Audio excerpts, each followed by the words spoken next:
demonstration of actual dialysis process. Yesterday we learned about the whole lot of theory, but today is actual demonstration. So this whole demonstration is divided into 10 parts. The first part we will deal about the different purification processes and preparation of fluids. In second process we will deal about the preparation of dialysis, then starting of dialysis, followed by the process of dialysis and monitoring of dialysis patient. Then how this process of dialysis ends. After that we will discuss about some issues, some troubleshooting of problems associated with this dialysis machine. In this process we have to inject some amount of anticoagulation. So we will also discuss about the anticoagulation during the dialysis. Okay. After the whole session of dialysis demonstration is complete, then we will discuss the two strategies if possible. First is the sodium profiling. You must be aware, we have discussed yesterday that this sodium profiling or sodium modeling is used for prevention of dialysis disequilibrium syndrome, which is common in patients who are undergoing the very first dialysis. So it is a one form of prevention. In second we will discuss about the ultrafiltration modeling. This is a process to reduce the risk of hypotension, and hypotension is something most common complication of this intermittent form of hemodialysis. So today we are discussing this demonstration of the intermittent hemodialysis only. She is Salini Wilson, she is technician in charge here. She is going to demonstrate the whole process of this dialysis. Okay, so let's start. सबसे पहले हम लोग RO plant की तरफ चलेंगे, क्योंकि machine on होने से पहले हमें सबसे पहले पानी, जिसकी हम ultra pure water treatment plant में जाके, ये हमारा वाटर ट्रीटमेंट प्लांट है जो कि हमें 200 लीटर पर आवर के हिसाब से पानी देता है, जिसका कि टैंक हमने स्टोरेज टैंक हमारे पास ऊपर लगेगा। छत पर हमने टैंक रख रखे हैं, जब हम इसको ऑन करते हैं और हम अपना पानी इसमें स्टोर करके रखते हैं। मशीन को हम ऑन करेंगे। सबसे पहला काम है हमारा टी ऑन करना।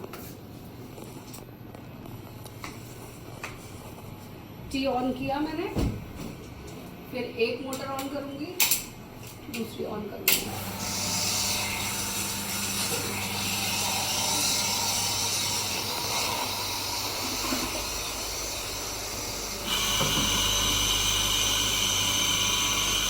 ये जो टैप है ये हमने इसी डिस्टिल वाटर से कनेक्ट कर रखा है, जो कि हमारे दो काम में यूज होता है। एक तो डायलेजर वॉशिंग के लिए, दूसरा बाइकार्बोनेट फ्लूइड बनाने के लिए।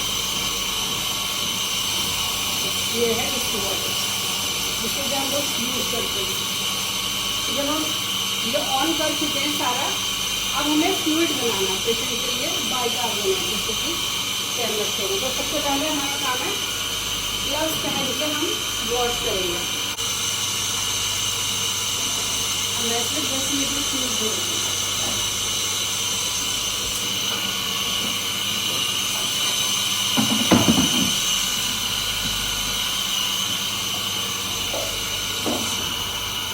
पानी मुझे बनाना है।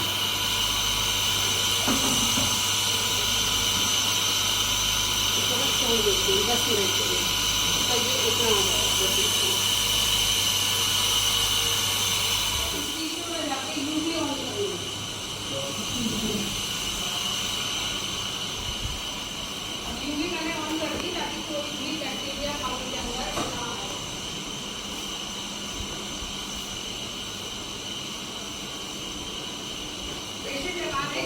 सबसे पहले मुझे मशीन को ऑन करना है, और मशीन को ऑन करके मैं तुरंत ट्रीटमेंट मोड में नहीं जाऊंगी। मशीन को मैंने ऑन किया,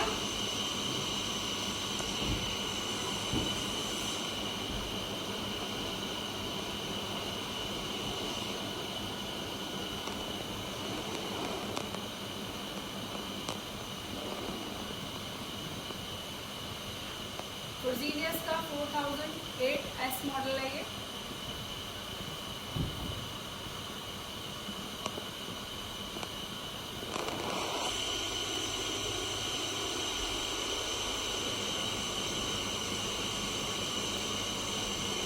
सबसे पहला काम है हमारा मशीन ऑन करके उसको रिंस में डालना। डायरेक्ट हम इसको ऑन नहीं करेंगे। ये मैंने 15-16 मिनट की रिंस लगाई है इसमें। जब तक हमारी मशीन रिंस हो रही है, इस बीच में हम अपना बाइकार्बोनेट फ्लूइड बनाएंगे। उसके लिए हमें एक कैन चाहिए होगी और बाइकार्बोनेट पैकेट।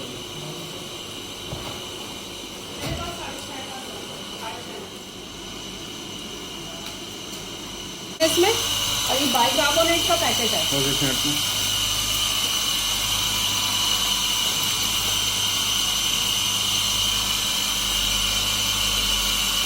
ये 9 से 10 लीटर फ्लूइड है, जिसमें कि मैंने पूरा एक पैकेट बाइकार्बोनेट का डाला है।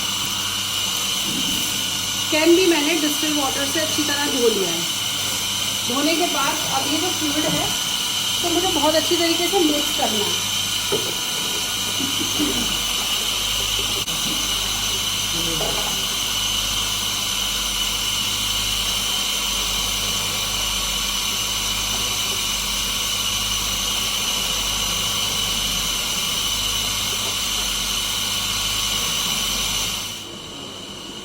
पार्ट ए,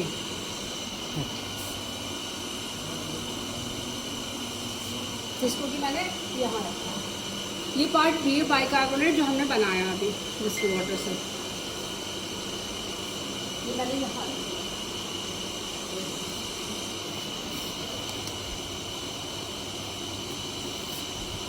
अभी हमारी मशीन की 11 मिनट की रिंस रह गई है। इस बीच में डायलिज़र हमने लगा दिया है। जिस पेशेंट को हमें लगाना है, न्यू है तो न्यू लगाएंगे, रीयूज़ वाला है तो हम रीयूज़ लगाएंगे। तो डायलिसिस में ये मैंने पहले ही लगा दिया था। एक्चुअली मैं आपको लगा के दिखा देती हूँ।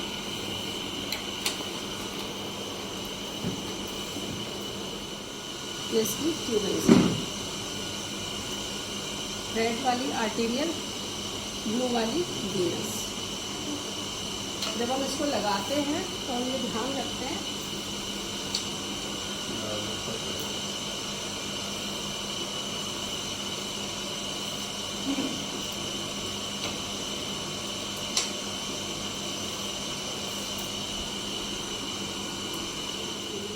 देख कर ये वाला जो हिस्सा है इसका,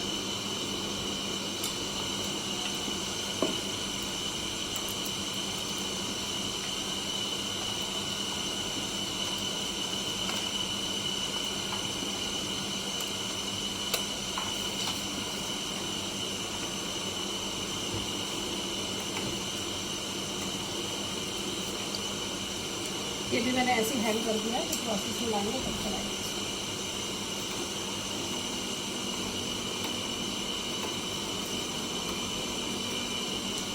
ये मैंने वापस लगा दिया।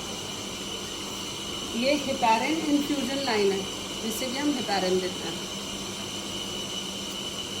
ये आर्टीरियल चैम्बर है, जिससे कि ब्लड पंप से होता हुआ डायलिज़र में जाता है।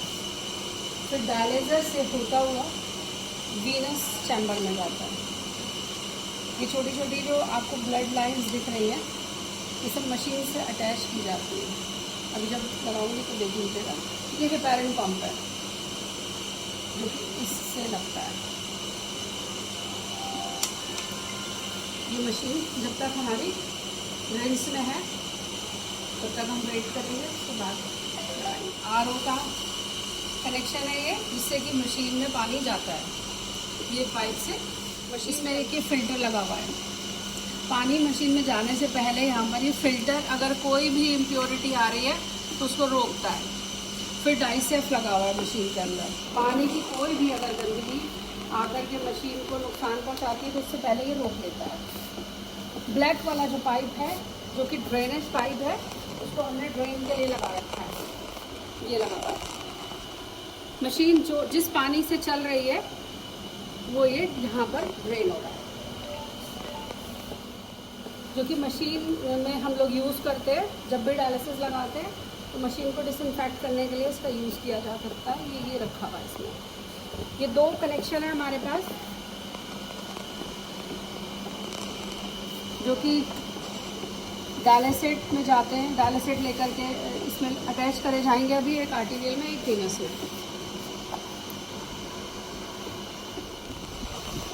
काम है, दोनों चीज़ें मिक्स होकर के यहाँ चलेंगी। ये मशीन का सैंपल पोर्ट है। सैम्पलिंग पोर्ट हर मशीन में होता है, इसमें भी है। जब कभी भी हमें पानी प्यूरिफिकेशन के लिए देखना पड़ता है या माइक्रोबायोलॉजी में भेजना पड़ता है, तब हम इसका सैंपल यहाँ से निकाल के भेजते हैं। ये तो जब मशीन हम ऑन करेंगे तब हम देखेंगे हमें इसको यहाँ से अटैच करना है। कॉपलर्स बोलते हैं इसको। ये मशीन का IV पोल है। ये डायलिजर हैंडल है। ये भी, इसमें भी सेट लगाते हैं, कभी कभी यूज़ करते हैं। इसमें हम फ्लूइड भी टांग सकते हैं। BT सेट, जब हमें ज़रूरत पड़ती है ब्लड ट्रांसफ्यूजन के लिए, तब हम इसको सेट करते हैं यहाँ पर। ये इसके लिए है। आगे के फंक्शन देखते हैं मशीन के। पावर ऑन और ऑफ करना। क्लीनिंग कई सारी है मशीन में, जिसमें कि अभी मैंने प्रिपरेशन में सिंपल वाटर रिंस लगाई थी। सिंगल निडल डायलिसिस है, जो कि आमतौर पे नहीं करते हैं हम लोग, सिंगल निडल पे नहीं जाते हैं। अभी जब मशीन रिंस ले लेगी, उसके बाद हम लोग टेस्ट में जाएंगे। मशीन कई सारे टेस्ट पास करेगी। ये ब्लड पंप है, इसको हम सेट करते हैं अपने अकॉर्डिंग। अभी नहीं होगा, जब रिंस करेंगे तो रिंस के बाद होगा ये। इसको हम अपने अकॉर्डिंग जितनी रीडिंग बताई है, 200, 300, 250, उस रेंज में जाके हम इसको सेट कर देते हैं, फ्लो रेट ब्लड का। फिर ये डायलिसिट है। जब मशीन की कंडक्टिविटी पूरी आती है, फ्लूइड हमारा प्रॉपर अगर बना हुआ है, तो ये विंडो जो है 13 से 15 और 15.5 के बीच में रहती है। अगर हमारा फ्लूइड ठीक नहीं बना है, तब ये, या कैन गलत लग गए हमारे इधर के उधर के इधर, तो ये नहीं आएगी। तब आपको परेशान करेंगे। इसके जो पंप अंदर लगे हुए वो सक नहीं करेंगे ठीक से और रीडिंग नहीं देंगे पूरी तरीके से। ये डायलिसिट की रीडिंग है। ये अल्ट्रा फिल्ट्रेशन की है। अभी जब हम ट्रीटमेंट मोड में जाएंगे तब हम देखेंगे। फिर ये कंफर्मेशन की है। इसमें बहुत सारी सेटिंग्स है मशीन की, जिससे कि हम इसे कंफर्म करते हैं। चाहे वो ट्रीटमेंट हो, चाहे रिंस हो, या कोई भी फंक्शन, जब तक हम कंफर्म नहीं करते हैं तब तक ये नहीं होता है। ये वीनस ट्रांसड्यूसर प्रेशर है। इसको हम हर बार नया लगाते हैं। जब भी डायलिसिस होती है ये नया लगाया जाता है। इससे हम वीनस का प्रेशर नापते हैं, जो कि आपको ये दिख रहे होंगे, arterial pressure, Venus pressure, TMP। Arterial pressure का चैम्बर ये है। आर्टीरियल प्रेशर नापने के लिए इसका ये लगता है यहाँ पर, लेकिन ये थोड़ा दूर पड़ता है, तो हम लोग इसको नहीं लगाते, बाईपास कर देते हैं। लेकिन वीनस का चैम्बर पास पड़ता है हमको, तो वीनस चैम्बर हम लगा देते हैं। TMP, transmembrane pressure. जब कभी भी फ्लो रेट में कुछ गड़बड़ होती है, चाहे डायलिजर की तरफ से हो, या पेशेंट की वेन में कहीं दिक्कत आ रही हो, या UF फिल्ट्रेट पूरी तरीके से ना हो पा रहा डायलिजर की वजह से, तब ये TMP के अलार्म्स मशीन में बहुत ज़्यादा आते हैं। ये लिमिट्स हैं इसकी, ये 1, 2 ये नंबर आपको दिख रहे हैं। इसमें हमें कितना सेट करना है, सारी चीज़ें हमें यहाँ से सेट करनी पड़ती हैं। इसमें 3 मिनट की रिंस रह गई है हमारी। फिर ये आपको एक रेड लाइन दिख रही होगी और एक ये ब्लू लाइन दिख रही है। जहाँ जहाँ रेड लाइन आती है वहाँ आर्टीरियल, और जहाँ जहाँ ब्लू आती है वो वीनस लाइन इंडिकेट करता है। लेकिन यहाँ पर आकर के जो रेड लाइन है ये बता रही है हमें पार्ट A और पार्ट B। ब्लू वाली बाइकार्बोनेट है, रेड वाली पार्ट A है। आपको पता है पार्ट A में बहुत सारे मिनरल्स हैं, ये आपने देखा होगा। इसमें सबकी रीडिंग लिखी हुई है।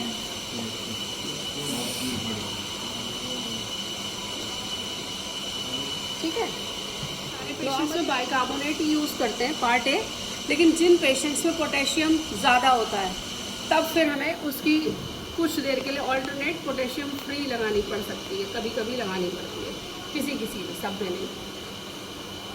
वो भी ऑल्टरनेट चलेंगे। पहले बाइकार्बोनेट दिया एक पार्ट, फिर आधे घंटे के लिए बीच में ये दिया, फिर बाइकार्बोनेट और फिर ये। ज़्यादा नहीं देना, थोड़ा ही देना है, बाकी तो मशीन मैनेज करेंगे। अब हमें अपना ये पार्ट ए और पार्ट बी लगाना है।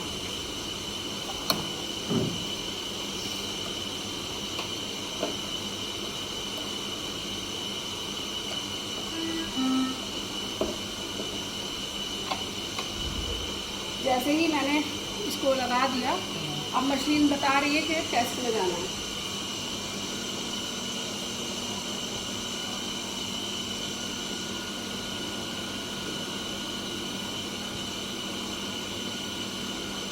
ये इतने सारे टेस्ट हैं जो मशीन अपने आप पास करेगी, सारे सेल्फ टेस्ट लेती है मशीन। और ये जब टेस्ट हो जाएंगे 10-12 मिनट में, तब मशीन हमें बता देगी कि मैं रेडी हूँ। जितनी चीज़ें मशीन पास कर लेगी सब पे टिक लग के आएगा। हो सकते हैं, लेकिन फिर आपको देखने को नहीं मिलेगा। डबल क्लिक अगर मैं करूँगी तो ओवरराइड हो जाएगा, लेकिन तब भी टाइम लेगी मशीन। लेकिन ओवरराइड करने से तो ये चीज़ आपको देखने को नहीं मिलेगी। जब भी मशीन चालू करेंगे हर बार टेस्ट करना जरूरी होगा। हर बार अभी टाइम लेगी मशीन टेम्परेचर लेने में, और आपका डाइसेट प्लस में और कंडक्टिविटी में आने में। बाकी टेस्ट तो पास जल्दी कर लेगी। अभी कम से कम 8-10 मिनट हमें वेट करना है। ये इलेक्ट्रोलिसिस स्टराइल मशीन है।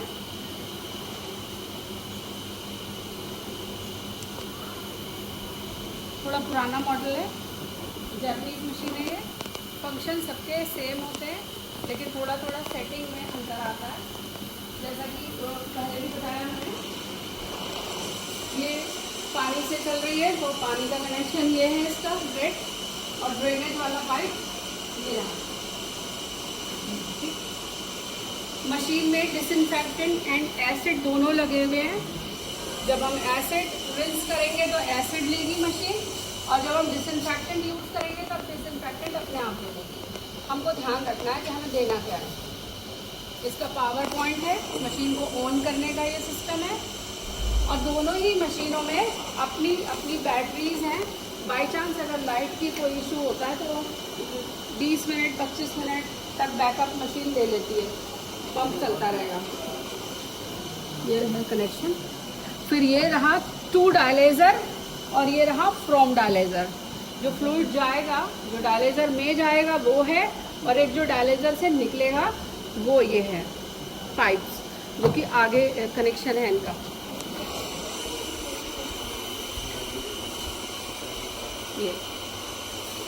ये रहा इसका आईवी पोल, इसमें से कि हैंगर लगे, अटैचमेंट है इसके। एसेसरीज आती है मशीन जब इंस्टॉल करते हैं। इसमें आर्टीरियल चैम्बर और वीनस चैम्बर हम लगाते हैं। यहाँ से मशीन की पावर ऑन होती है, और इस मशीन के सारे जो सिस्टम्स हैं वो F1 से लेके F5 तक इसमें सिस्टम सारे हैं। इसमें ही जाके हमें काम करना है। उसमें जैसे कि दिख रहे हैं स्क्रीन है, इसमें स्क्रीन इसका छोटा विंडो है, और हमें सारा काम इन्हीं में जा कर के करना है। तो अभी सबसे पहले जब मैं मशीन ऑन करूँगी तो मैं रिंस में डाल देती हूँ मशीन।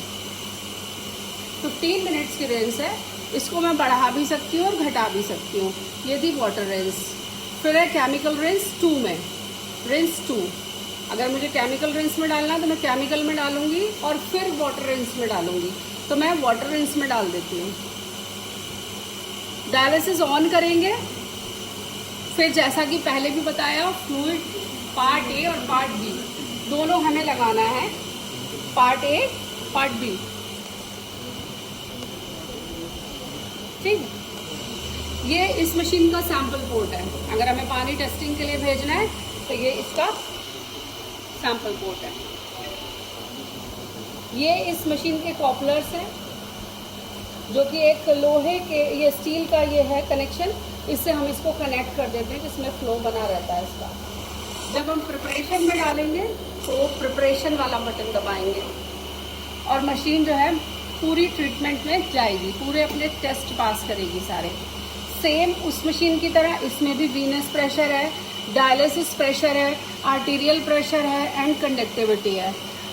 दोनों ही मशीन में अपने अपने हीटर्स लगे हुए हैं, जो कि पानी को और ब्लड के अकॉर्डिंग हमारे टेम्परेचर मेंटेन करके देते हैं 98.4 98 तक ला के देते हैं। ये ब्लड पंप की स्पीड कंट्रोल करने का है। ये इससे हम पंप स्पीड तय करते हैं कितनी है। ये सिरिंज पंप है, हेपारिन का पंप है। ये जब हम इसको यूज़ करते हैं तब हम इसको लगाते हैं। दोनों ही मशीन में clamp and air bubble detectors हैं। अगर कोई भी माइक्रो एयर बबल आएगा तो मशीन उसको डिटेक्ट कर लेगी और क्लैम्प कर देगी। पेशेंट में ब्लड वापस आने से 2 मीटर 2.5 मीटर पहले ही वो थोड़ी दूरी पे 1 मीटर दूरी पे करीब मान लीजिए क्लैम्प कर देगी। एक यहाँ लगता है, एक यहाँ लगता है। सेंसर्स अपने आप उसको डिटेक्ट कर लेते हैं। तो जो मशीन ट्रीटमेंट में हम डालते हैं, मशीन जब पूरी रेडी हो जाती है तो मशीन पे लिख के आ जाता है कंडक्टिविटी, टेम्परेचर, सब कुछ लिख के आ जाता है और हम जो है अटैच कर सकते हैं पेशेंट। अभी हमने रिंस में डाली है। आफ्टर 15 मिनट्स हम देखेंगे कब तक वो तैयार होगी। अब जब मशीन रेडी हो गई है पूरी तो हमें डायलिज़र वॉश करना है।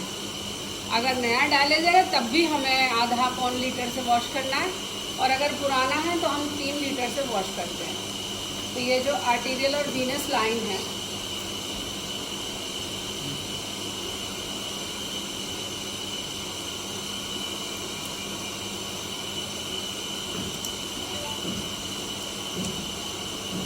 ये मेरे हाथ में है। मान लीजिए ये नया है, इसको नया मान के चलिए, हालांकि ये पुराना है। अब मैं क्या करूँगी, मुझे इतना ध्यान रखना है कि मेरी मशीन में या डायलिज़र में कहीं से भी एयर नहीं आनी चाहिए।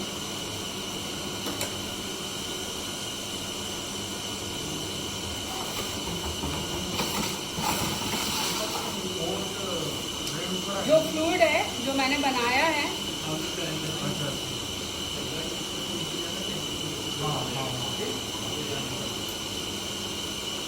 अभी आया नहीं है, ठीक है। अब आया क्यों नहीं है उसका कारण है कि मशीन अभी बाईपास में है, दिख रहा है एक्सपेक्ट कर रहा है।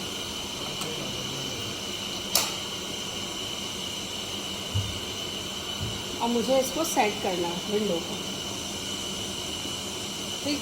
अब ये आ गई मेरी ट्रीटमेंट मोड में और मैं ये डायलिज़र वॉश कर रही हूँ। पंप की स्पीड में बढ़ा दूंगी।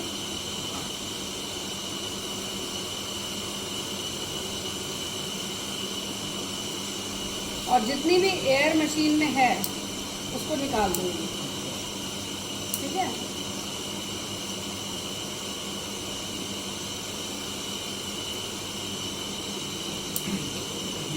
दिख रहा है एयर निकलता हुआ। दूसरा जो मैंने फ्लूइड लगाया था और मशीन को मैंने ट्रीटमेंट मोड पे लिया है, तो जब मैंने ट्रीटमेंट मोड पे लिया है तो ये फ्लूइड आना यहाँ से शुरू हो गया, यहाँ से ये आ रहा है और यहाँ से वापस जा रहा है। मशीन में सारे एयर बबल निकाल दूँगी और जो रीफिल करी हुई होती है हमने, यानी कि वो सॉल्यूशन जो हम लोग बनाते हैं, सॉल्यूशन एंटीपैरासाइटिक एसिड, उसको निकालना होता है हमको अगर रीयूज़ कर रहे हैं तो अच्छी तरीके से निकालना है ताकि कोई भी रिएक्शन पेशेंट को ना हो। रीयूज़ करके डायलिज़र रखते कहाँ पे? अगर दोबारा यूज़ करना है तो? अगर दोबारा करना है तो रीफिल करके रखते हैं हम इसको, सॉल्यूशन में रखते हैं। हाँ, बनाना पड़ता है हमें, बहुत सारी चीज़ें करनी पड़ती है। तो वो वहाँ पर हम जब वॉशिंग के लिए जाते हैं ना तब करके रखते हैं। मैं अभी दिखा देती हूँ आपको। ये तो ज़रा सा डेमो दिखाया मैंने। जैसे मान लीजिए ये मैंने वॉश कर दिया, ठीक हो गया मेरा 4 लीटर से 3 लीटर। फिर मैं क्या करूँगी, सारे कनेक्शन मुझे ऑफ रखने हैं और ये सारे जो पोर्ट्स बने हुए हैं, ये छोटे छोटे, इनको भी मुझे वॉश कर लेना है।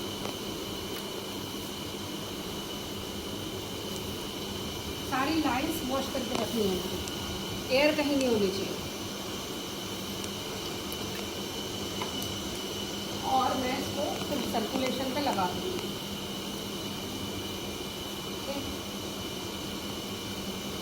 चल रहा है मान लीजिए। अब डायलिसिस लगाने की बारी आई। तो डायलिसिस लगाना है तो मैं कैसे लगाऊंगी,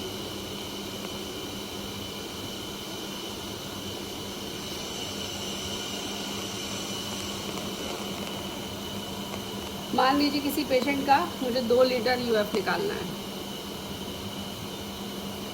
और मुझे उसकी डायलिसिस 4 घंटे करनी है।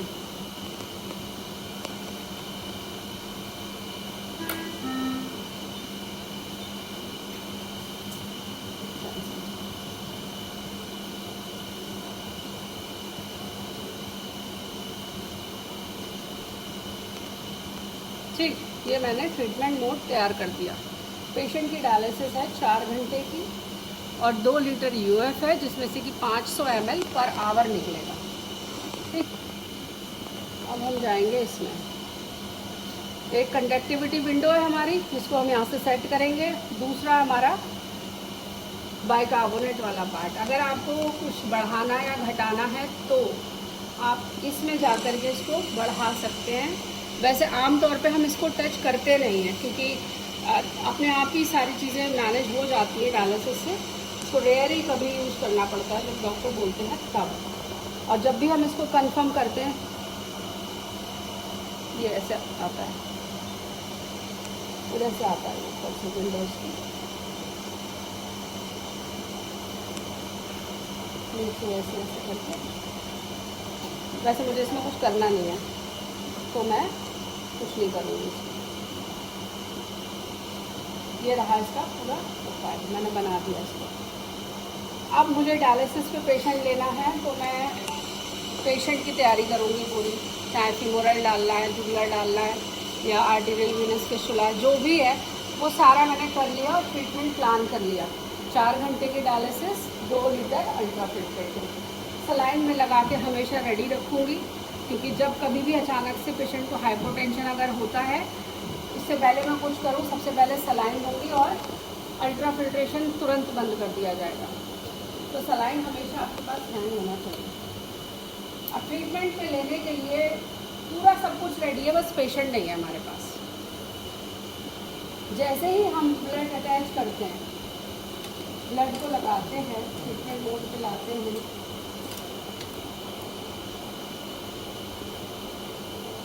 जब स्टार्ट करते हैं डायलिसिस, तो हम ये सारे कनेक्शंस इसके लगा देते हैं ऐसे।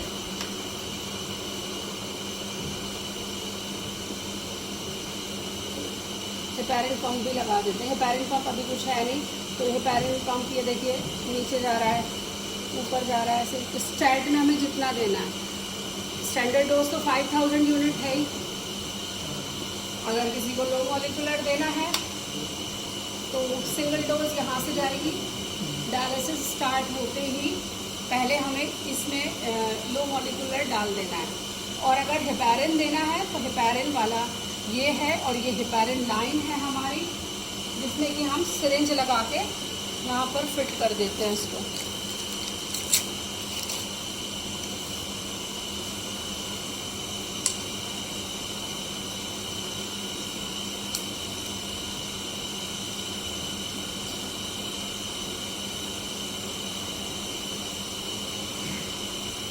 मान लीजिए ये हेपारिन है, 5 ml heparin plus saline 5 ml, और ये हमने लगा दिया।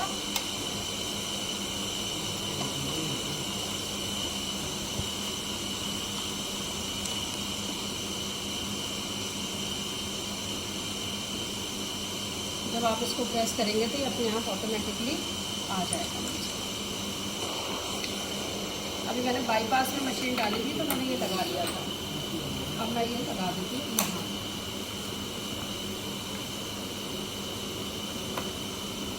तो बोनस ही दे दियोगे ना।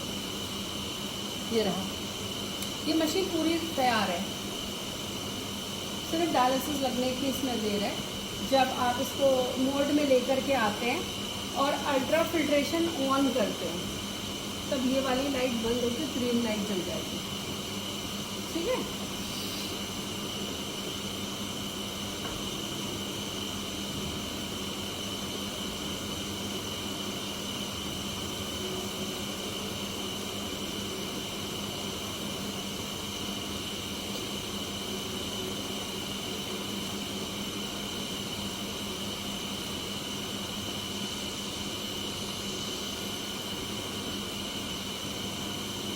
स्टार्ट है, बस ब्लड नहीं लगा है इसमें, अटैच नहीं हुआ है, वरना ये ट्रीटमेंट मोड पे। हाइपोटेंशन होता है, सलाइन इंड्यूस कहाँ से करते हैं? हाइपोटेंशन अगर हुआ पेशेंट को तो हमारे पास एकदम से कुछ भी नहीं होता है करने के लिए।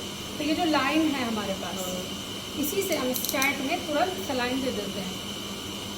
पहले पेशेंट मैनेज करते हैं, उसके बाद फिर हम जो भी हमें करना होता है, इन्फॉर्म करना या दवाई देना, उसके बाद करते हैं। उससे पहले हम ये सलाइन दे देते हैं। 100 ml या 150 ml के करीब हम स्टैट में दे देते हैं। ये बीटी चढ़ाने के लिए भी हम यही यूज़ करते हैं।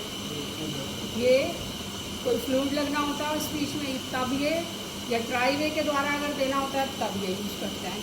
बाकी ये जो लाइंस हैं ये आर्टीरियल और वीनस के लिए है, ये हेपेरिन के लिए है, ये फ्लूइड के लिए। ठीक, तो ये रहे इसके पूरे कनेक्शन।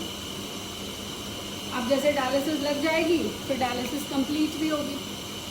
जब कंप्लीट होगी तो निकालना पड़ेगा हमको। जब कंप्लीट होगी तो मैं ऐसे करती हूँ, तो ऑफ करती हूँ और जाके इसको कैंसिल कर देती हूँ। ठीक है,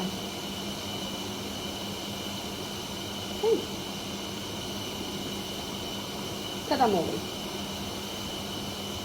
कंप्लीट हो गई, मान लीजिए कंप्लीट हो गई। फिर मेरा काम क्या है, पंप ऑफ किया, पेशेंट में जो ब्लड की लाइन है आर्टीरियल वाली मैं लाइन लूँगी, ये वाली।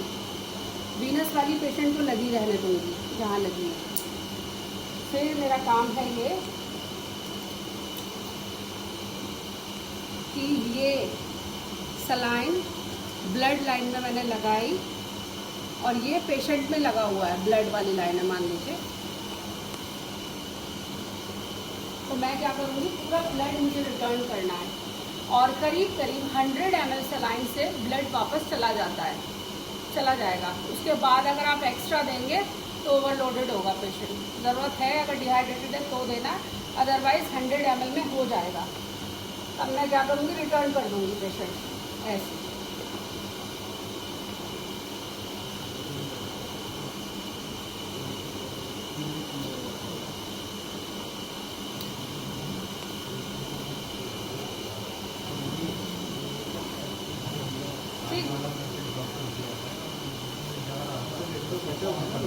पूरा रिटर्न कर दिया मैंने पेशेंट। अब मेरा काम क्या बचता है,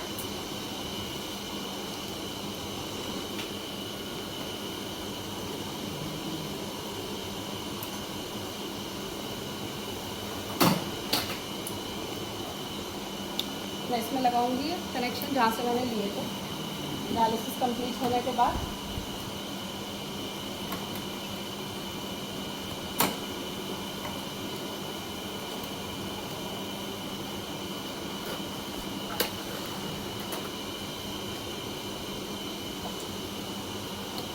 इसके क्लैम्प्स हैं, लॉक हैं इसके, अगर कोई एयर बबल आएगा तो मशीन ऑफ हो जाएगी।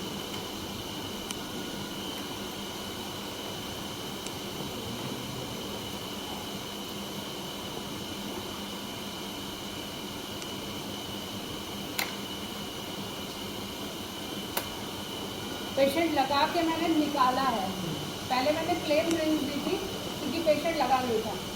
अब पेशेंट लगा के मैंने निकाला है।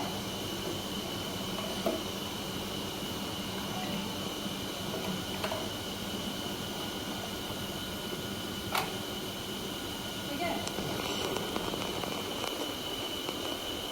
मैं कौन सी रिंग दूँगी, केमिकल डिसइंफेक्ट करना, डिसइंफेक्ट। ठीक, तो हमारी ये वाली मशीन हॉट डिसइंफेक्शन लेती है। ये उन एसिड्स पे काम करती है जो 70 डिग्री तक ऊपर जाते हैं एसिड, वो वाली कूल रिंस लेती है, ये हॉट रिंस लेती है। तो मैं इस मशीन को हॉट डिसइंफेक्शन में डाल दे रही हूँ।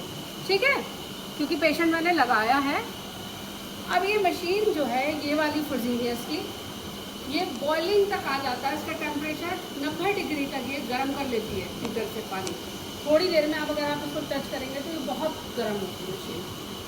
फिर आधे घंटे की ये रिंस है, अपने आप डिसइंफेक्ट हो जाएगी। तब तक मैं डायलेजर वॉश करने जा रही हूँ। अगर सिंगल यूज़ है तो मैं इसको फेंक दूँगी, कोई पॉजिटिव पेशेंट या कैसा भी कोरोना वगैरह का, तब मुझे ये यूज़ नहीं करना। लेकिन अगर रीयूज़ करना है मुझे तो मैं इसको वॉश करूँगी। और वॉश मैं ये करूँगी कि ये जो इसके मैंने नए वाले निकाले थे कनेक्शंस जो थे, ये स्टॉपर्स इसको मैं एक कॉटन में करके रखूँगी। अभी तो मैंने ऐसे ही रख दिए थे। और फिर मैं ये ट्यूबिंग्स लेकर के जा रही हूँ वॉश करने के लिए वहाँ पर।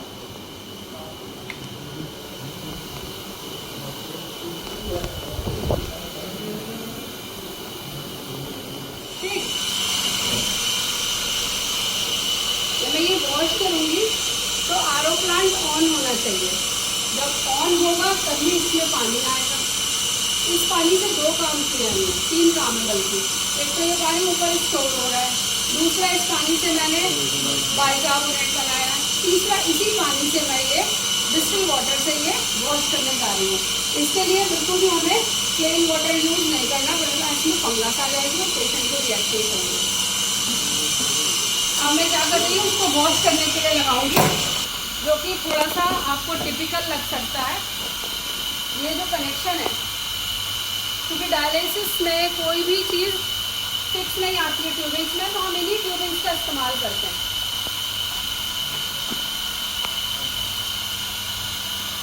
ठीक है, अब मुझे ब्लड वॉश करना है। इसकी ये जितनी कैपिलरीज हैं ये सारी बिल्कुल ट्रांसपेरेंट ही आनी चाहिए, वॉश होनी चाहिए।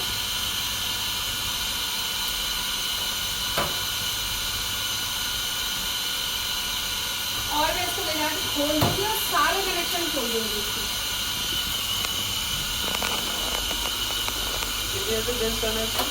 जब तक बिल्कुल वॉश नहीं हो जाता, यानी कि मैंने ये चला दिया है। वॉश जब होगा तो आपका जो ब्लड होगा, जितने आरबीसी इसमें बचे हुए होंगे वो सारे वेस्ट होंगे, निकलेंगे, साफ होंगे। ये देखिए, दिख रहा है, ये ऐसे ब्लड वॉश होगा इसका। ठीक, आप देख सकते हैं, दिख रहा है। और जब मैं ये वॉश करूंगी तो ये छोटे छोटे भी सारे कनेक्शन खोल दिए थे मैंने, देखिए दिख रहे हैं, ये सब मैंने खोल दिए हैं। और इसको बहुत अच्छी तरह मुझे दोनों साइड से वॉश कर लेना है। पहले रेड कनेक्शन निकालूंगी, फिर मैं ब्लू लगाऊंगी, और एक बार में एक ही डायलेजर वॉश करना है। 2 डायलेजर एक जगह पर हमें वॉश नहीं करना है। आपस में अगर टकरा गए अलग अलग ब्लड ग्रुप के, या किसी को डिजीज हुई तो दिक्कत होगी। ठीक है, ये देखिए हो गया। अब मैं सारे कनेक्शन ऑफ कर दूंगी। मान लीजिए मेरा डायलेजर वॉश हो गया।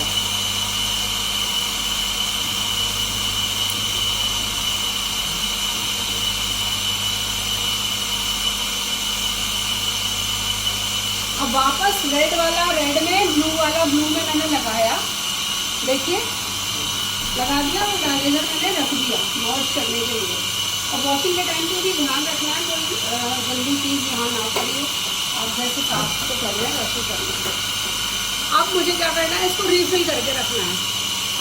रिफिल करने के लिए रीना प्लस करके एक लिक्विड आता है जिसको कि हम यूज़ करते हैं, और मैंने बना के रख रखा है उसमें। ठीक, अब इसके साथ मैं कनेक्शन करूँगी।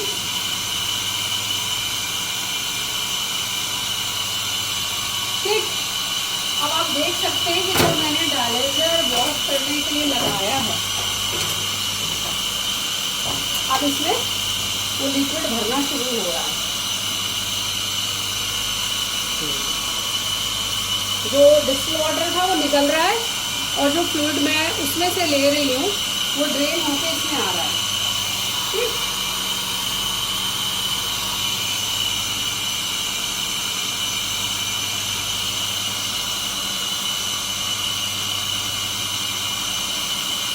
इसे मैं भरने दूंगी, पूरा भर लूँगी। अब पूरा भरने के साथ साथ डायलेजर बहुत अच्छे से वॉश करना है हमको। और जो इसका ये वाला एरिया है इसका पूरा, इसमें भी मुझे इसको भर के रखना है। ठीक है, जैसे ये आ रहा है ना ड्रेन इसमें, तो मैं क्या करूँगी, इसको इसमें भर के रखूँगी, इसके चारों तरफ से लगाऊंगी।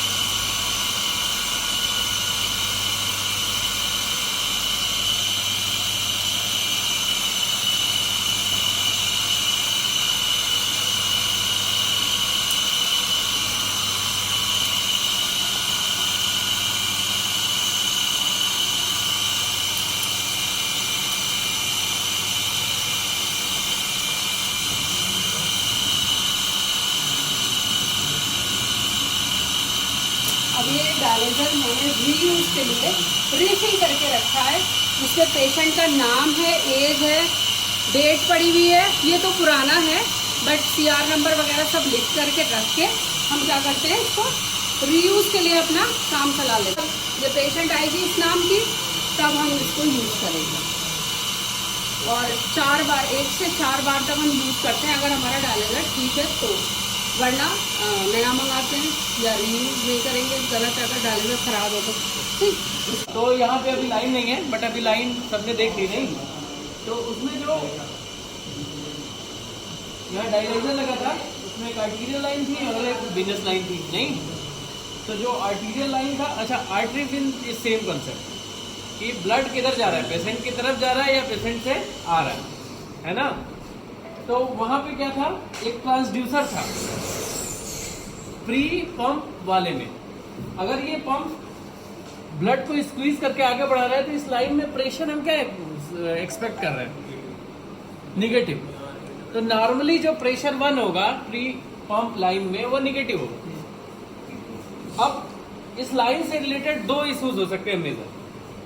ये लाइन या तो पेशेंट से डिस्कनेक्ट हो सकती है या इस लाइन में थ्रोम्बोसिस हो सकती है ना।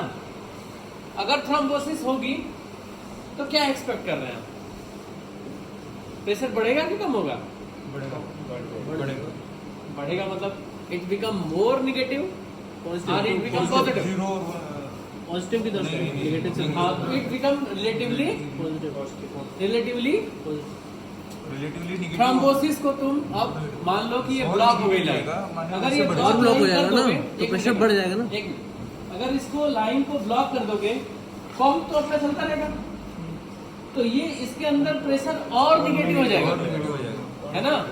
तो अगर जो pre pump pressure transducer is showing more negative pressure, it means line is blocked. It may be thrombosis, it may be pinching, or it may be anything. Okay. The second scenario, what if line is detached? The pressure will become less negative. But problem with this detachment is that most of the pressure, most of the resistance is by the needle, not by the patient's vessel. Okay.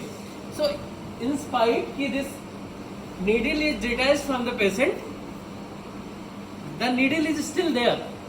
So, resistance is still there. So, increase in the pressure means less negative pressure is not a very good marker. It can be in range, but patient needle may have been detached. So, you must monitor the locus. If patient is of high risk of displacement of needle, if patient is altered, if patient is agitated and fighting, then you can keep his arm or the line exposed, the area exposed, so that you can visualize it. If there is any blockade in dialyzer, means change in or decrease in the total area of exchange. So this is disadvantage of repeatedly reusing the dialyzer, because due course of time the total surface area available for exchange will decrease. So the efficacy of dialysis will decrease. So if you using this dialyzer again and again, you cannot expect the urea reduction ratio as much as of the first use. So it is recommended to use a new dialyzer on each time. This is the costly affair, so we can use reuse, and there is a proper procedure to how to maintain the efficacy of this. So she is told about all the things, how to wash and all that. Dialysis patients are at higher risk of developing hypotension. In fact, this hypotension is a most common complication of dialysis, especially what we are performing here is conventional intermittent hemodialysis, where we are putting a higher blood rate and we are dialyzing for a longer duration. Okay, so these patients are at higher risk. In the lecture, I have told about there are few patients who are at higher risk of developing hypertension. You must have remembered if there is overzealous use of diuretic, if hypertensive medication you have not managing well, then these patients are at higher risk. But what we are here to learn about the preventive measures, the measures you can take to prevent the occurrence of hypertension, okay, and treatment of hypertension if developed. Okay. For prevention, what you can do, you have learned about how to set the ultrafiltration UF. You have learned about it. See, set it for 2 liters over 4 hours. Okay. So each hour machine is going to ultrafiltrate 500 ml of UF. Okay. What in profiling, what we do, this can be set anytime. It can be reset. Okay. So in UF profiling, it is seen that if you remove more UF in initial hours of dialysis than the last hour, then patient is having less chance of developing hypertension. So if you want to remove 2 liters with UF modeling, what you can do, this 2 liters should be removed over a period of 4 hours. Then you can divide like 1.5 liter in first 2.5 hours, then next half liter in 1.5 hours. So it will solve the issue. Okay. Initially, when machine pass that test, all the tests, and it is ready for start the dialysis. Okay. The concentration of sodium can be changed manually to some extent. So this is very first thing required for the measures against development of dialysis disequilibrium syndrome. This dialysis equilibrium syndrome is most common usually in the very first dialysis. What happens, this urea is something osmotically active and it not rapidly enters the plasma from the cell. So if there is a solute inside the cell, the more will be drawn through the membrane. So there will be the swelling of cell and it occurs inside the brain causing cerebral edema. And this is the basic pathophysiology behind development of this dialysis disequilibrium syndrome. This dialysis disequilibrium syndrome can be dealt with 2 things. If you are expecting patient is developing headache, some neurological symptom, and this is something first time you are putting the dialysis, you should expect patient is developing dialysis disequilibrium syndrome. So you have 2 options with you. You can stop dialysis or you can continue dialysis. It is recommended to continue dialysis. Second step you can do is profiling of sodium. So the sodium concentration can be increased by 2 or 3 units. Okay. If even after this patient is not responding, patient is still having symptom, then what you can do? You can use the mannitol or high dose saline. Okay.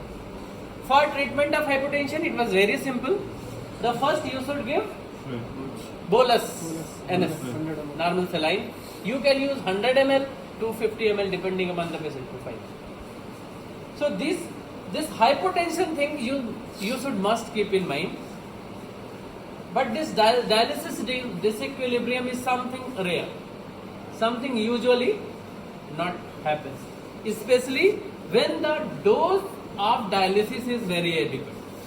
So if you are ordering dialysis in acute kidney injury or the first dialysis of chronic kidney disease, you must order a shorter duration and a lesser flow rate.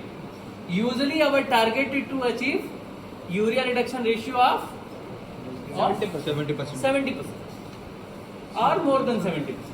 But in initial first few dialysis, we can target a lesser urea reduction ratio of 40%. And gradually we can increase the rate of blood flow as well as total duration of dialysis. So achieving the conventional target of this workshop will act as a refresher, and you will feel more confident of handling these patients, especially in adverse condition. You have to perform the dialysis because as a clinician you are writing the adequate dose and prescription of dialysis, but you are not performing dialysis. This is something a domain of dialysis technician, but in current scenario of COVID-19 you may be required to dialyze the patient along with the deciding the dose of dialysis also. So you may need to take responsibility of your subordinate workers also. So you must be prepared for each and every eventuality, because end of the day we have to manage all the crises with our limited resource only. So this is all for today. There is a feedback form will be sent to you. You all have to fill that, and after this today's session you must revise what is there. This all has been recorded. It will be put somewhere on YouTube and link will be shared. So I expect tomorrow 2 JR1 and 2 JR2. You can choose an intern of your unit and accompany tomorrow. Total 8 number of this interns plus 4, 2 JR2 and 2 JR1.